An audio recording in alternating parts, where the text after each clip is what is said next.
Vamos a dar tiempo a que regresen los que están allá para que den sus nombres, porque no queremos que se salven. Mientras tanto, mientras esto sucede, vamos a hablar rapidísimo de la cultura hebrea y antes de entrar al tema que nos ocupa.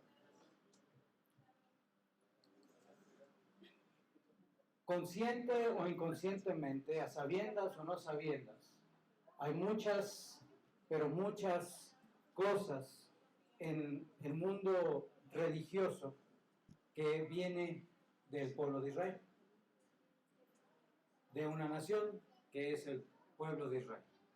Por ejemplo, ustedes saben que aquí en Occidente hay algo que se llama la Biblia, ¿verdad? ¿Conocen la Biblia? ¿Cuál es el primer libro de la Biblia? Génesis. Ese libro, primero de Génesis, es el inicio de lo que en Israel llamamos Torah. En la cultura hebrea llamamos Torah. La Torah se refiere a los primeros 5 libros de la Biblia. Bereshit, Shemot, Vaikra, Bemidbar y Devarim. Génesis, Éxodo, Números, Levíticos, Números y Deuteronomio. ¿De acuerdo? Pero ¿qué más hay de eso detrás? El nombre de los personajes que nosotros vemos en la Biblia, muchos de ellos fueron traducidos y se han alejado de su original. Por ejemplo, ¿sabías tú que la madre del maestro, su nombre correcto no es María, sino Miriam? ¿Sabías que el nombre correcto del padre del maestro no es José, sino Joseph? ¿Sabías que el nombre del maestro no es Jesús, sino Yeshua? ¿Sabías también que Cristo no es un nombre, sino es un título? Y esta palabra viene del griego y no del hebreo. Pues la palabra que viene del hebreo original es Mashiach. Y luego de traducirse al griego, llegó como Christos y hasta nosotros como Cristo. Y mucha gente piensa que es un nombre, pero no es un nombre. Inclusive surgió en algún momento de la historia, no sabemos cuándo, no sabemos por qué, pero surgió la mezcla del nombre con el título.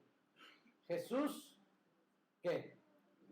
Cristo. ¿Y el resultado qué fue? Jesucristo. Pero eso no existe.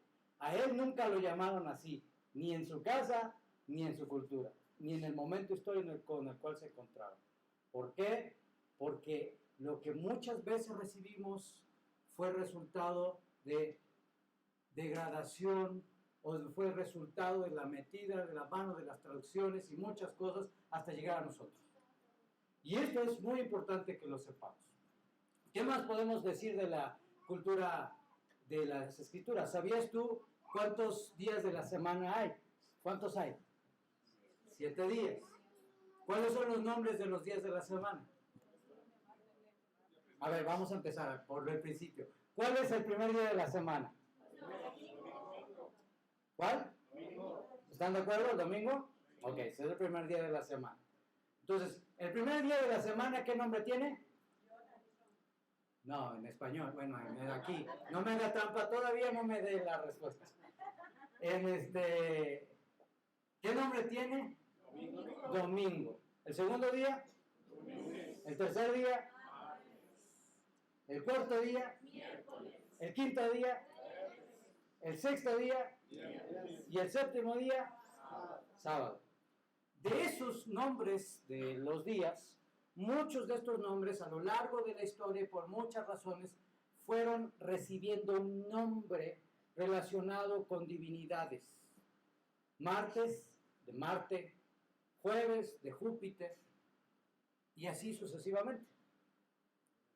En original, en la escritura, en la Biblia, tú lees y dice, y fue el día primero, y fue el día segundo, y fue el día tercero, y fue el día cuarto. De modo que el nombre de los días era Yom Harishon, como decía la esposa de Rosh, día primero, día segundo, día tercero, y obviamente en hebreo.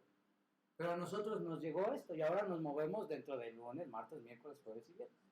Pero no solamente eso, los meses del año, ¿verdad? Acuérdense de esto. Escuchen con atención. Septiembre, octubre, noviembre y diciembre. Septiembre, ¿qué número de meses? El noveno. ¿No te suena a séptimo? Octubre, ¿qué número de meses? El 10. ¿Y no te suena a octavo? Noviembre, ¿qué número de meses?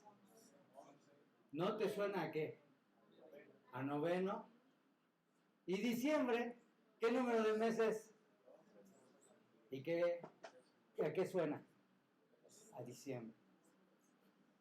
Nosotros, nuestra cultura aquí, ahora, es resultado de muchas mezclas.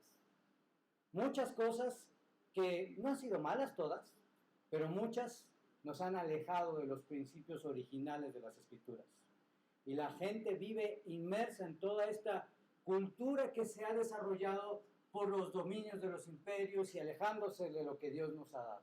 Hoy no podemos hacer otra cosa, porque si tú vas a trabajar te presentas el lunes, ¿verdad? Y no puedes decir, no, yo ya cambié mi calendario, yo ya sigo el calendario hebreo, porque eso es, en este punto, sería imposible. Sin embargo, lo que sí es posible es que retomemos la senda antigua, la cultura, las costumbres, los días para lo que se refiere a servir a Dios. Para eso sí, porque ahorita estamos en el día 6 ¿de qué mes? Agosto. ¿Cierto o no? Pero hoy, en el anuario hebreo, estamos en el 19 de Av. Hay otro anuario, uno que va de acuerdo a la Biblia y otro que va de acuerdo a las naciones. Uno en el que tenemos que trabajar porque tenemos una cita, porque tenemos que agendar cosas para trabajar, porque estamos en esta cultura. Pero para poder entender la profecía, para poder entender los tiempos en los cuales vivimos, para poder entender la misión y función del Mesías, tenemos que conocer los tiempos de las Escrituras, no los tiempos en los cuales nos encontramos. Y por esa razón necesitamos conocer los nombres de los días hebreos, de los meses y muchísimas otras cosas más. ¿Están conmigo? ¿Les parece interesante? Bueno, pues yo quiero escuchar algo interesante de su parte y les voy a pedir que se vayan presentando. Por favor, nos vamos a ir levantando, vamos a decir nuestro nombre y nada más, para no pedir fechas de nacimiento, nada de eso. Nada más nuestro nombre. Mi nombre es Carolina. Carolina, bienvenida. Shalom. Vamos a decir así, Shalom, ¿de acuerdo? Shalom. Shalom. Shalom, mi nombre es Gerson. Shalom, Jesús. Shalom, mi nombre es Patricia. Shalom. Mi nombre es Alfredo. Alfredo, shalom. Mi nombre es Regina. ¿Cómo? Mi nombre es Regina. Regina, shalom. Rocío, shalom. Shalom. A ver, espérame. Póngale más energía al shalom. Si vamos a hacer un shalom, hágalo bien, porque shalom no es nada más hola. Shalom significa la paz del Eterno esté contigo. Así que hágalo bien. Adelante, ahora sí. Shalom. Un poquito mejor.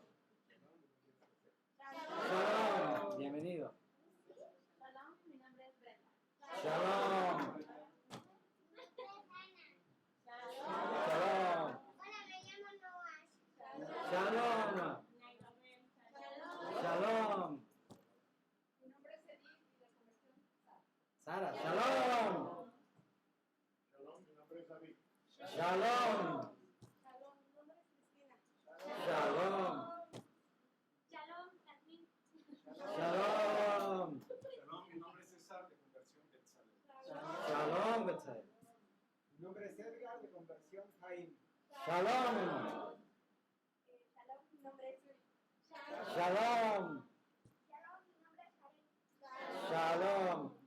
Shalom, mi nombre es Juanita y de conversión Shalom. Shalom, mi nombre es Gabriela. Shalom. Shalom, mi nombre es Hannah. Ana, shalom.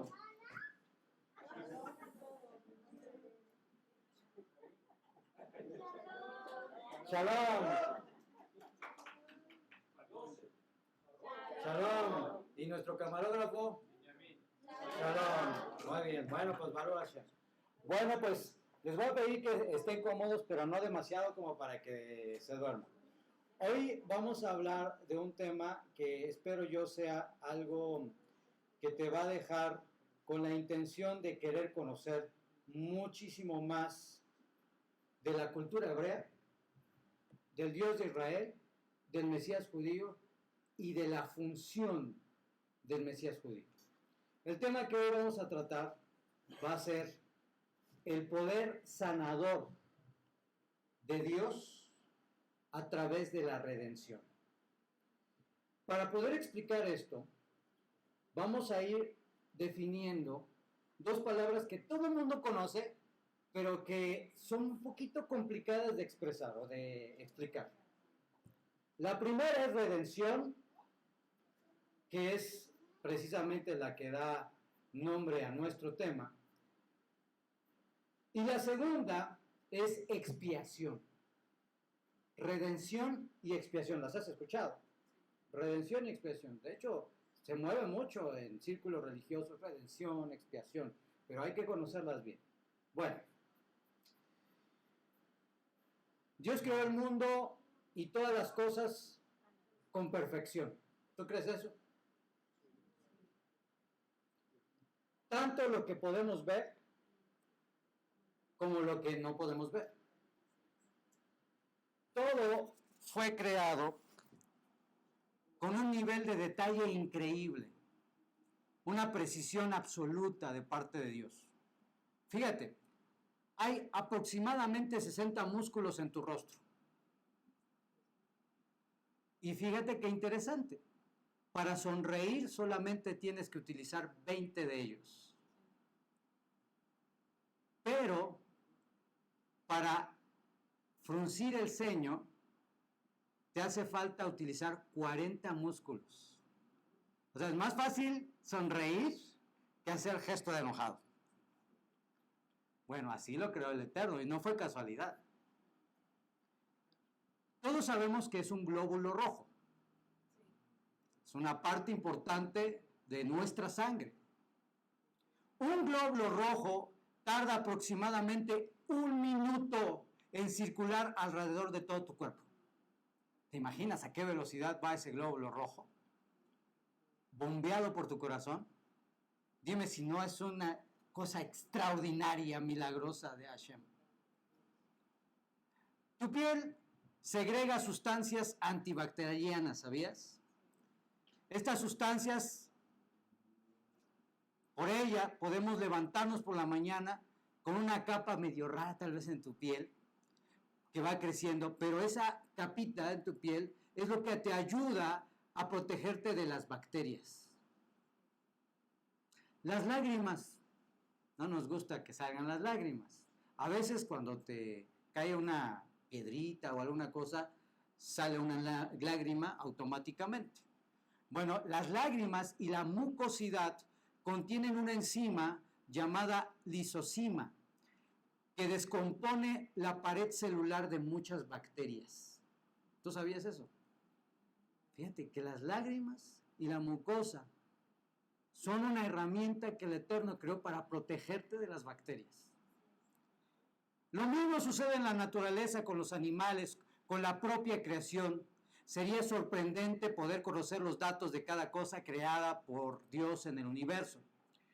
Sin embargo, solamente tomamos pequeñas muestras de esto para que vayamos abriendo nuestra mente a este tema.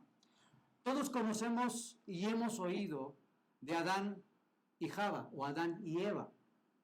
El primer hombre y la primera mujer. De donde surge el género humano. Ellos, cuando fueron creados, eran diferentes a nosotros, aunque usted no lo crea. Había algunas diferencias significativas entre lo que somos hoy y lo que eran ellos. La primera diferencia es que sus cuerpos irradiaban luz, así como lo escuchas. Sus cuerpos irradiaban luz, la luz de Dios. Esta luz era un reflejo de la presencia divina a través de ellos. ¿Por qué se daba esto? Porque dice la Escritura que Adán y Java estaban en el huerto, imagínatelos ahí, y Dios caminaba entre el huerto, por lo tanto había una cercanía muy especial con Adán y Java. Y ellos se impregnaban de la presencia divina, y por eso es que se dice por el pueblo de Israel que sus rostros y su cuerpo brillaban. Esto no debe de sorprendernos, porque más adelante en las Escrituras vamos a ver que cuando una persona se une tanto a Dios en un nivel tan elevado, que ha habido casos registrados en las Escrituras que inclusive hasta sus rostros brillan. ¿Dónde lo hemos oído? Moisés, ¿quién más? Yeshua mismo.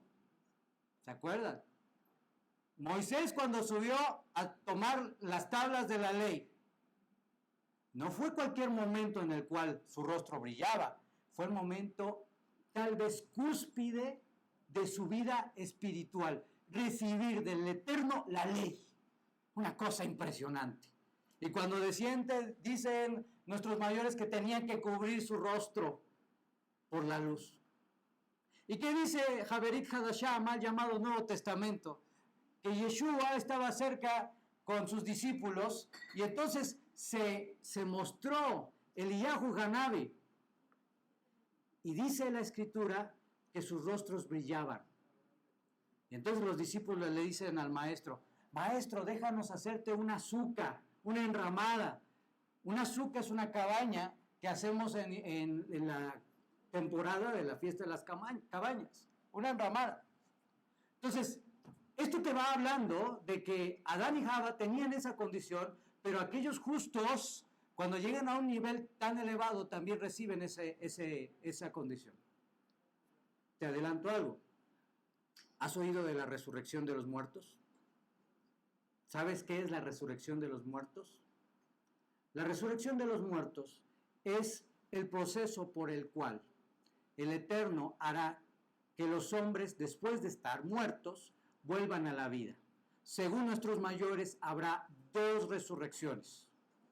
Una primera resurrección que será para todos los justos que van a recibir lo que nosotros llamamos el Shabbat milenial o el milenio. Y la segunda resurrección que será para todas las almas. La primera resurrección, Rab Shaul, o el apóstol Pablo, nos dice que el Eterno le dará al hombre un cuerpo nuevo o renovado.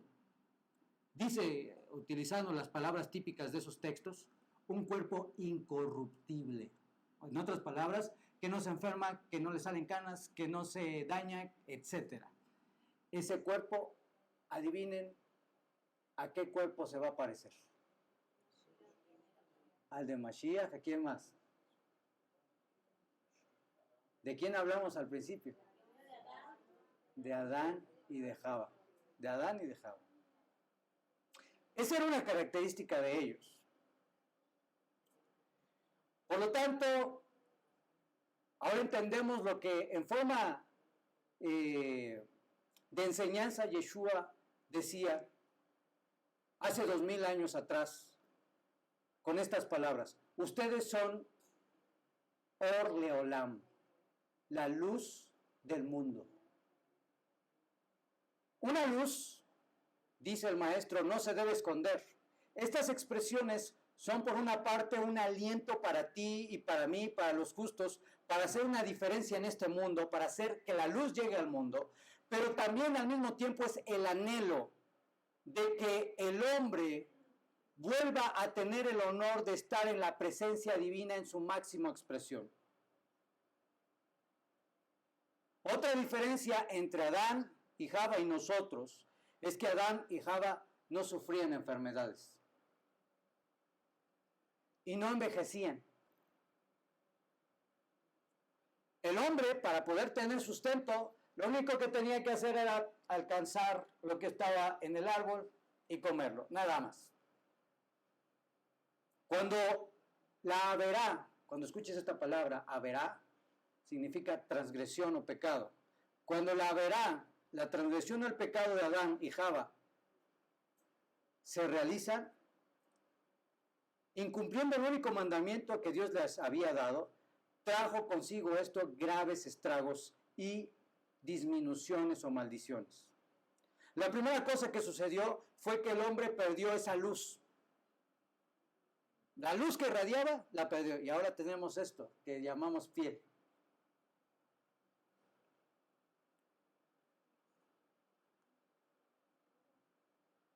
Fueron expulsados del jardín del Edén, del Gan Edén. Otra cosa que sucedió fue que la muerte que no funcionaba, que no operaba, aunque existía, comenzó a ser efectiva en todo el género humano. Todos morimos. Esa es una realidad.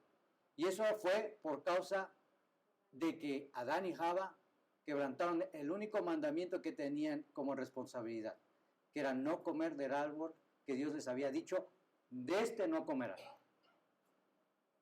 Otra cosa fue que el hombre ahora debería de trabajar, realizar trabajo para poder tener la provisión. Como está escrito en la Torá de Moisés, con trabajo comerás de ella, lo que representó no solo que tuvo que arar la tierra, sino que toda su descendencia sería afectada por los mismos decretos hechos por Dios. En otras palabras, a todos nosotros nos toca trabajar para buscar el ¿qué? El sustento. Y gracias a Dios por el trabajo. Pero si no hubiera pecado Adán y Java, otra cosa sería. Lo mismo pasó con la tierra. La tierra recibió disminuciones, pues ahora surgen plantas dañinas, espinas, cardos, que el hombre debe de evitar. Cuando antes todo lo que podía recoger de la tierra era apto para su consumo. Esto nos lleva a preguntarnos varias cosas. Primero, si había tal perfección, ¿cómo es que se perdió la perfección de ese nivel? Pues obviamente por el pecado. Pero también nos preguntamos, ¿estas condiciones volverán algún día? ¿Ustedes qué opinan? ¿El hombre algún día podrá tener el privilegio de andar entre la presencia divina como Adán y Java andaban?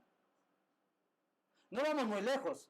Haverit Hadashah en el Sefer Marot Elohim, el Nuevo Testamento, en el libro de Apocalipsis, dice que el Eterno hará descender una nueva ciudad, una nueva Jerusalén, en la cual ya no habrá templo. Y dice el texto que Él morará en medio de su pueblo y su pueblo estará con Él. Eso que se está leyendo ahí es justamente la restauración completa de lo que originalmente Adán y Java vivieron. ¿Las enfermedades y la muerte serán erradicadas del hombre? ¿Ustedes qué opinan? Hay que tener emuná. Amén.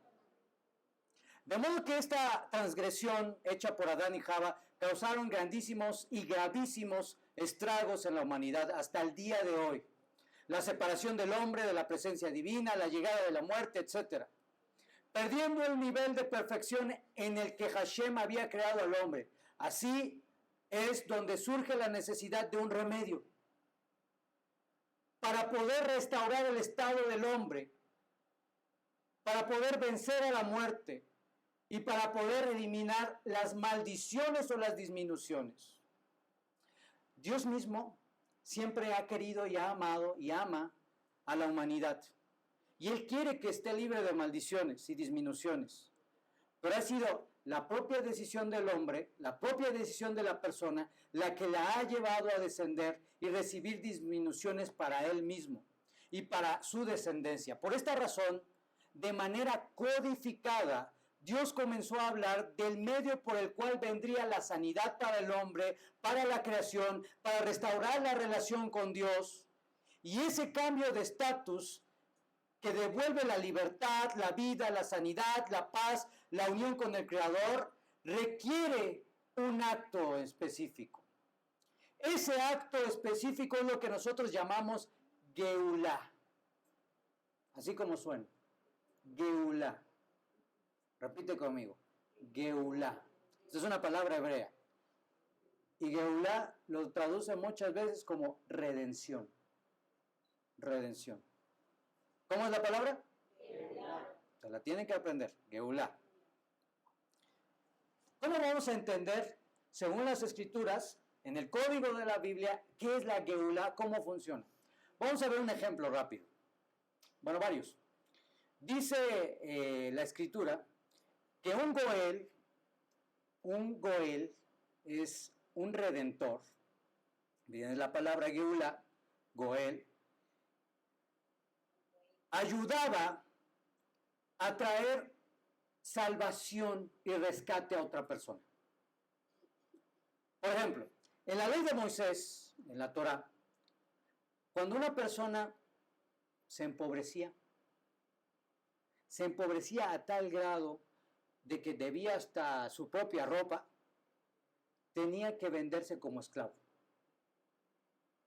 Y entonces, dice la Torá, que dentro del pueblo, alguien que se vendía como esclavo tenía el derecho de que un hermano cercano del pueblo fuera y lo comprara, lo rescatara. En Levítico 25:48 está registrado lo siguiente: si un extranjero residente entre ustedes ha prosperado y su pariente, estando en apuros, cae bajo la autoridad de este otro. En otras palabras, está hablando de un pueblo, el pueblo de Israel, el pueblo hebreo. Y hay un gentil, uno de las naciones que reside con el pueblo de Israel. Y el gentil se enriquece y por alguna razón mora cerca un hebreo.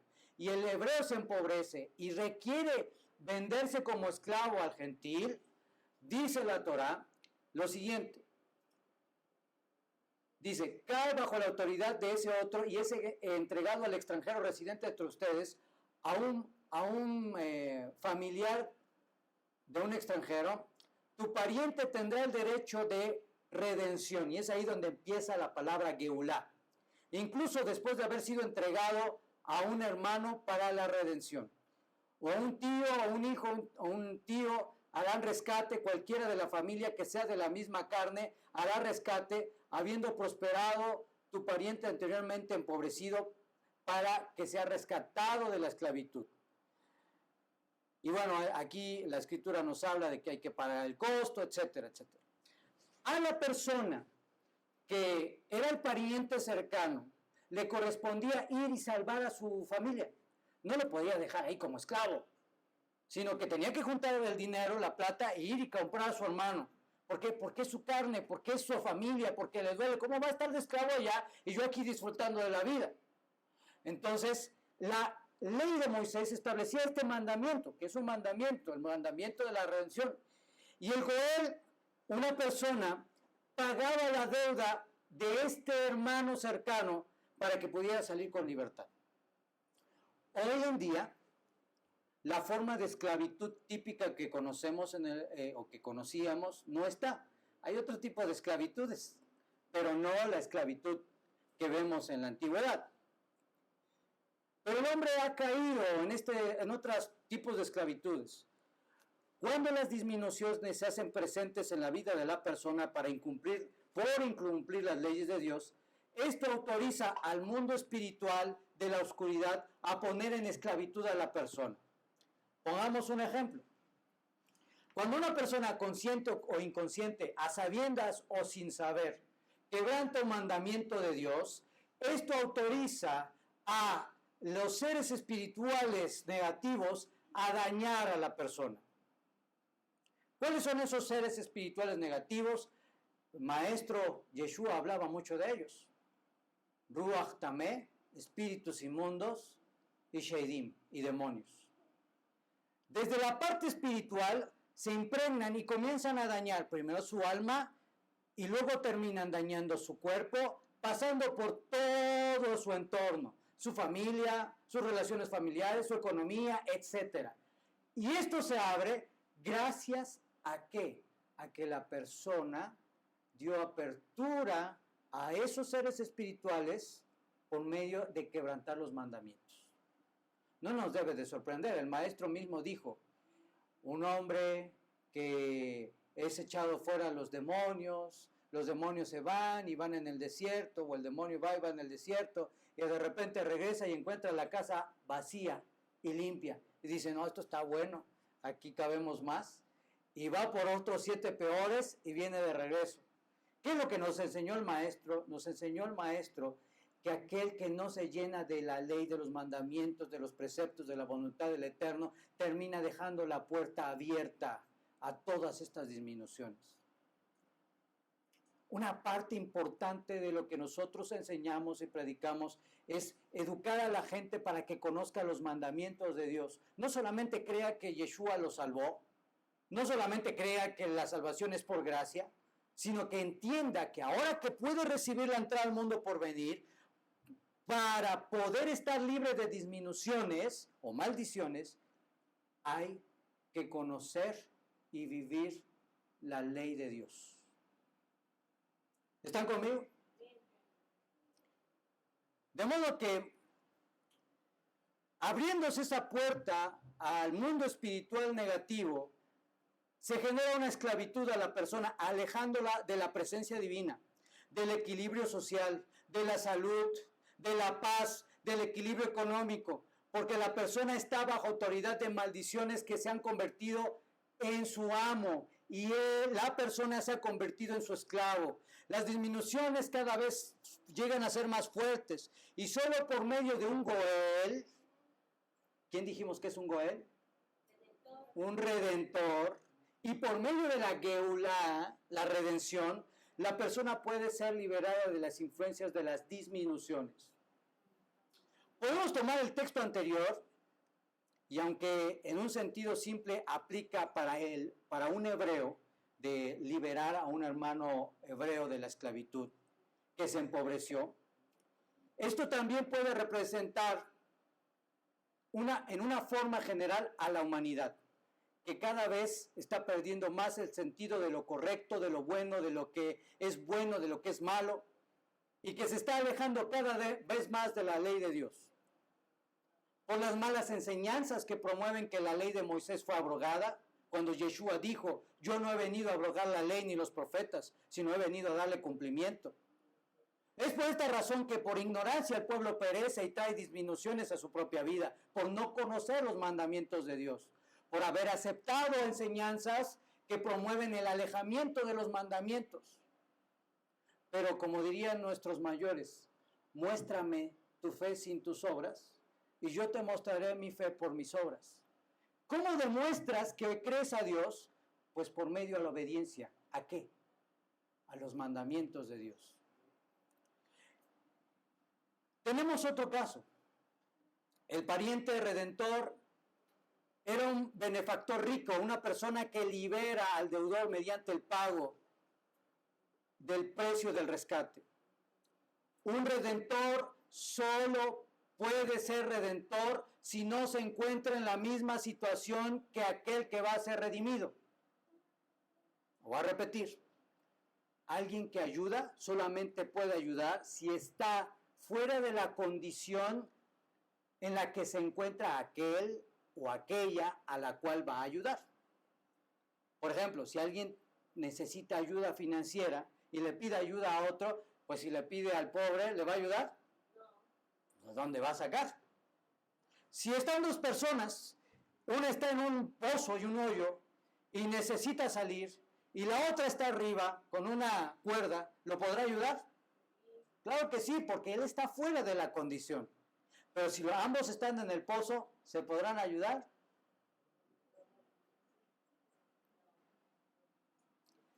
De ahí viene la importancia y empieza a descodificarse la función y misión del Mashiach. Que siendo un hombre, el Ben Adam, el hijo del hombre, vino a estar en una condición dada por el Eterno y por su obediencia a los mandamientos, que le capacitaba para sacar a su compañero del pozo porque él no estaba en la misma condición. Solo cuando viene otro que está fuera de la condición, tendrá la capacidad dada por Dios para hacer subir a su compañero. Además, en este pasaje comenzamos a mirar la forma en la que Dios designó que vendría el medio para que las maldiciones fueran quitadas de la persona. Y es por medio de un redentor. Lo interesante es que se utiliza el término Mehaim Yigalenu. Mehaim Yigalenu, en el texto hebreo que estamos estudiando, significa el pariente o el familiar redentor. Y esto tiene una implicación muy importante. Estas palabras son claves porque la redención solo puede ser posible cuando la persona que va a ser redimida tiene cercanía con el Redentor. Tiene, si lo queremos ver así, parentesco. Por eso dice, y tu hermano, y tu carne, y tu familiar. Ahora, la pregunta es, ¿cómo tú siendo mexicano, muy lejos de la ciudad santa, de Jerusalén, un personaje judío, observante de la ley hebrea, guardador de la Torá, puede ser tu hermano? Cuando inclusive tú ni siquiera conoces su cultura. Cuando inclusive te enseñaron a guardar el domingo en lugar del día que él guardaba para servir a Dios. ¿Cómo es que la Escritura habla de un pueblo al cual Rab Shaul diría, ustedes que antes eran extranjeros, ahora son ¿qué? Injertados y ahora son miembros de la familia? Lo que significa que las naciones, como diría el profeta, vendrían, tomarían del manto a un judío y le dirían, subiremos contigo porque sabemos que el Dios poderoso está con ustedes. Y Yeshua, complementando eso, en el contexto de la mujer shomronita, la mujer samaritana, diría, porque la salvación viene de nosotros, los judíos.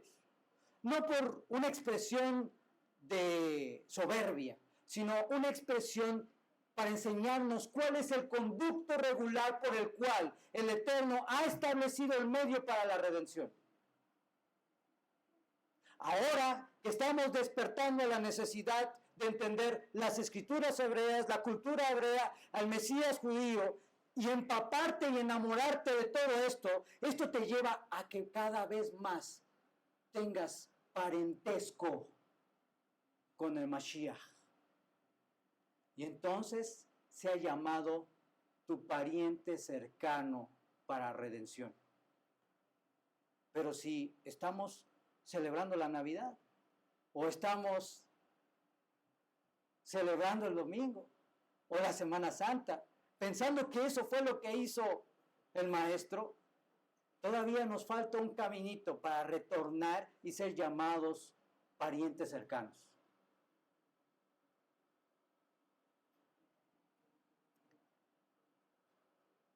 Por lo tanto, identificarnos como parientes requiere las mismas creencias, las costumbres. Tú tienes que aprender a orar como lo hacía Yeshua. Tú tienes que aprender a comunicarte con Dios como lo hacía Yeshua. ¿Cuántos han escuchado, oído o leído el Padre Nuestro?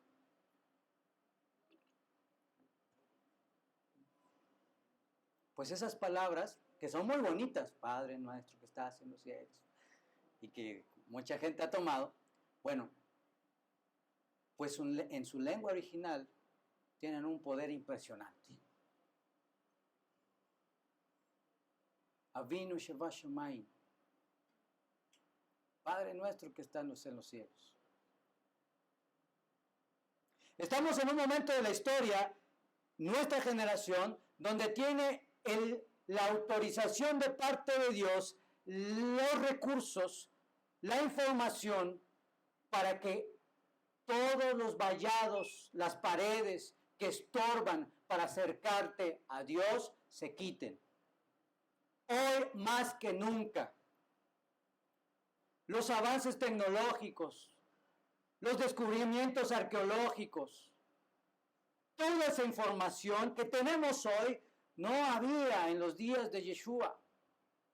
Hoy las tenemos y gracias a eso también tenemos la facilidad de acercarnos mucho mejor al Dios Todopoderoso, a su Mashiach, al Goel y también a lo que Dios pide de nosotros. Hasta aquí hemos visto parte de la función de un Goel, que es liberar de maldiciones. Pero existe otra categoría que el Redentor permite sanar. ¿Por qué decíamos que librar de las maldiciones? Porque es visto que una persona que teniendo un estatus se empobrece, muchas veces en la Escritura significa que hay algo que está pasando ahí. Pero la redención también aplica a la muerte. Existen varios tipos de muerte. La muerte física, la muerte como una separación de Dios, como dirían nuestros libros, los que están muertos en sus delitos y pecados. Físicamente vivos, pero están muertos. Los sabios de Israel enseñan que una persona pobre, una persona sin descendencia, sin hijos, una persona ciega, se cuentan como muertos en vida. Todo esto lo debes de entender apropiadamente. El sentido por el cual los sabios lo decían no es por desprecio, sino que es una afirmación en la que se explica que no hay plenitud de su vida. Por ejemplo, una persona que no tiene hijos, no pudo tener hijos, pues sencillamente su nombre, su ADN, su familia, ahí quedó. Recientemente estaba yo escuchando de los apellidos aquí en México que están a punto de desaparecer. Y son apellidos que vienen de España. El Goel, por lo tanto, sería enviado al mundo con el fin de erradicar el daño de la muerte. Si un miembro de la familia moría sin un heredero, el pariente cercano, el Redentor, se casaba con la viuda dándole el apellido del difunto y engendraba un hijo, y entonces ese hijo no era hijo del que se acababa de casar, sino era contado como hijo del difunto. Y esto es impresionante, porque hoy en día sería muy raro verlo. Pero más allá de que se haga o no, lo que nos está enseñando no es tal cual el acto, sino que el eterno Dios Todopoderoso nos estaba diciendo que Él, por medio de la redención, quiere que la vida continúe. Esto es así porque habiendo una persona casada que moría sin hijos, su nombre, su casa, se perderían y se olvidarían, morirían. Pero cuando llegaba el pariente y se casaba con la viuda, los hijos eran para el nombre del difunto, por lo que su nombre no moriría y se podría repartir la herencia entre su descendencia. Una de las funciones del gran Goel, de Yeshua Mashiach, es de redimir de la muerte, pagar la deuda para que la muerte no tenga más autoridad. Y unos se preguntarán, bueno, si Jesús o Yeshua ya vino hace más de 2000 años, ¿por qué no se ha vencido a la muerte? Porque el proceso en el cual se presenta como Mashiach todavía en su plenitud no se ha cumplido. Cuando Él se presente como el Rey Mesías, y entonces los muertos se levanten, como dice Pablo, Rab Shaul, entonces ahí esa frase tremenda de Pablo que dice que habrá vencido completamente a la muerte. O sea, una parte ya va, que tiene que ver con vencer a la muerte en el ámbito interno, en lo espiritual. Pero la segunda parte y la consumación de esto vendrá cuando venga Mashiach, nuevamente. ¿Cuántos están conmigo? ¿Cómo se llama el Redentor? Goel. ¿Cómo decimos redención? Geula. Muy bien. 10, todos tienen 10. ¿Qué quiere cambiar Dios a través de la redención? Como hemos aprendido, las disminuciones, la muerte llegaron por las decisiones del hombre. Hashem no quería esto para nosotros. Él no quiere que las personas se enfermen, o que mueran, o que se empobrezcan, o que sean cortadas de este mundo prematuramente. Es por esta razón que Dios diseñó la manera en la cual enviaría a un Redentor para sanar a Israel y a los justos de las naciones, que desean no solo ser beneficiados por la redención, sino la reconciliación con el Creador, con su ley, con sus mandamientos. El más grande Goel, el más grande Redentor para nosotros en el judaísmo netzarita, lo llamamos Yeshua HaMashiach. Yeshua, fíjense, su nombre significa salvación.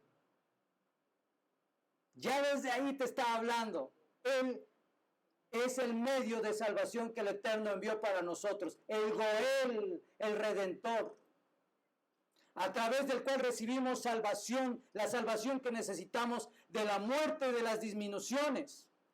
Y esto queda plasmado tremendamente en la profecía de Isaías 53. ¿Lo has escuchado? ¿Quién puede creer nuestro anuncio sobre el brazo del Eterno que ha sido revelado? Porque ha crecido por el favor de Dios como copa de un árbol, como tronco de un árbol de un suelo árido. No tiene forma ni hermosura para que le miremos, ningún encanto que deberíamos encontrar agradable. Fue despreciado, rechazado por otros, de sufrimiento, familiarizado con la enfermedad, como que escondió su rostro de nosotros, fue despreciado, no lo tuvimos en cuenta. Sin embargo, Él llevó nuestras enfermedades, nuestros sufrimientos, lo tuvimos por asolado, por herido de Dios y afligido, pero Él fue herido a causa de nuestros pecados, fue aplastado a causa de nuestras iniquidades, soportó el castigo que nos hizo completos, y por sus heridas fuimos nosotros curados.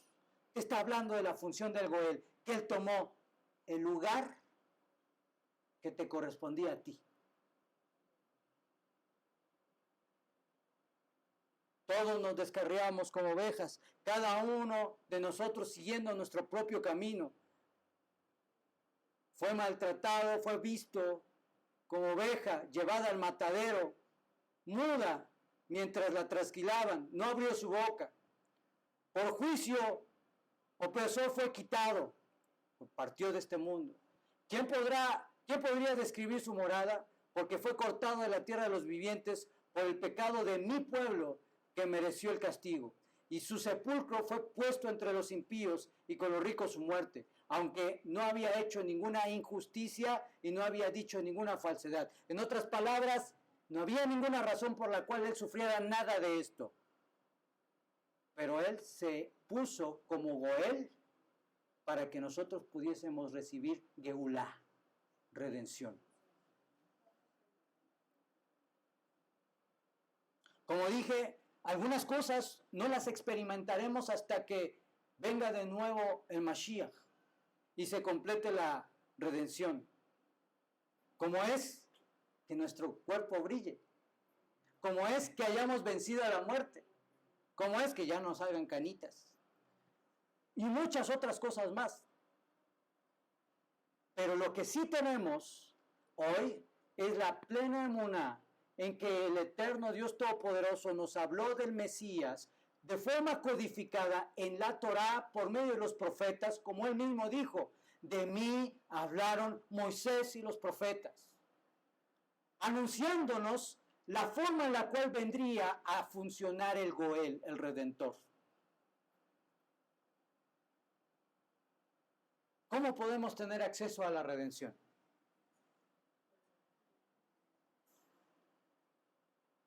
No es solamente con una oración, es todo un proceso. La forma de acceder a la redención, a la Geulá, a que el Eterno envíe el Goel para sanarte, requiere que tú entiendas la vigencia de la ley de Dios. En otras palabras, los mandamientos. Que sepas que hoy son operativos los mandamientos. No todos son aplicables para ti, pero todos, la ley de Dios dice, no pasará hasta que todo se cumpla. Segundo, la importancia del pueblo de Israel, el pueblo judío y la unión que las naciones deben de tener con ese pueblo. Yeshua no vino a crear una nueva religión, sino a enseñarle al mundo la Torá de Dios y a que conozcan su voluntad. Tercero, que sepas cada día más de la cultura de la escritura, la cultura hebrea, lo que decíamos al principio de los días y los meses y muchas cosas más. Cuarto, que de tu mente vayamos erradicando las enseñanzas que no son las que originalmente Dios dio a través de su pueblo. ¿Has oído del pecado original? ¿Sabes qué es el pecado original? Está un poco relacionado con lo de Adán y Java. Según la iglesia, el pecado original es que todos los hijos descendientes de Adán y Java, todos nacen pecadores. Y por lo tanto necesitan redención, según la iglesia católica. Pero según las escrituras, todas las almas nacen puras. Y en algún momento de su vida deciden obedecer a Dios o desobedecer a Dios. Por esta razón el maestro dijo, cuando le estaban espantando a algunos niños, quítense niños, le decían a los discípulos. Y el maestro, ¿qué dijo? Dejad a los niños, venid a mí, porque ¿de quién? De los tales es el reino de los cielos. Por lo tanto, cuando llegaba el católico a decirte, bautiza a tu bebé porque se vaya a morir y se va a ir a no sé dónde, e inclusive en el mundo cristiano también, eso es una falsedad absoluta, porque todas las almas nacen puras. Y si Hashem permite que un alma parta de este mundo teniendo la minoría de edad, entonces puede estar completamente seguro, como lo dijo el maestro, que el reino de los cielos es de los niños.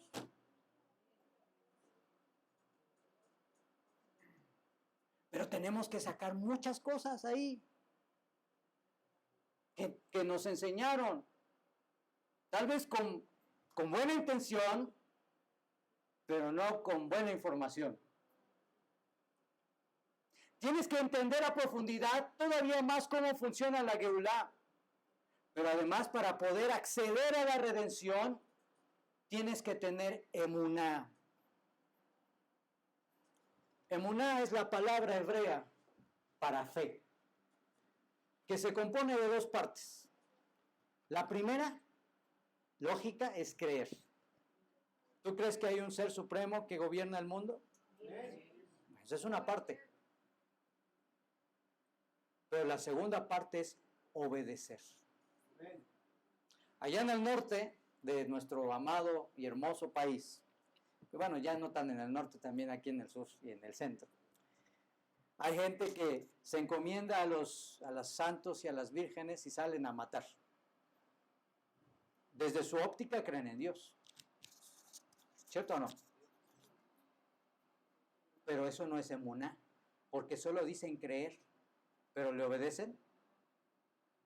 Porque si Dios dice no matarás, ¿por qué van y matan? La fe no solamente es creer, es que tú aprendas y lleves a la práctica lo que estás aprendiendo, con el fin de que haya obediencia. Cuando eso sucede, entonces realmente das testimonio de que le has creído a Dios y por lo tanto empiezas a aprender de la Torá, empiezas a aprender del Shabbat, empiezas a aprender de Yeshua como judío, empiezas a aprender de muchas cosas porque tienes la convicción de que hay un Dios que eligió un pueblo a través de Abraham, que envió al Mesías y que a través del Mesías también trae la redención no solamente a Israel, sino a todo el mundo. Amén. Tener emuná también en la función del Mesías, de Mashiach.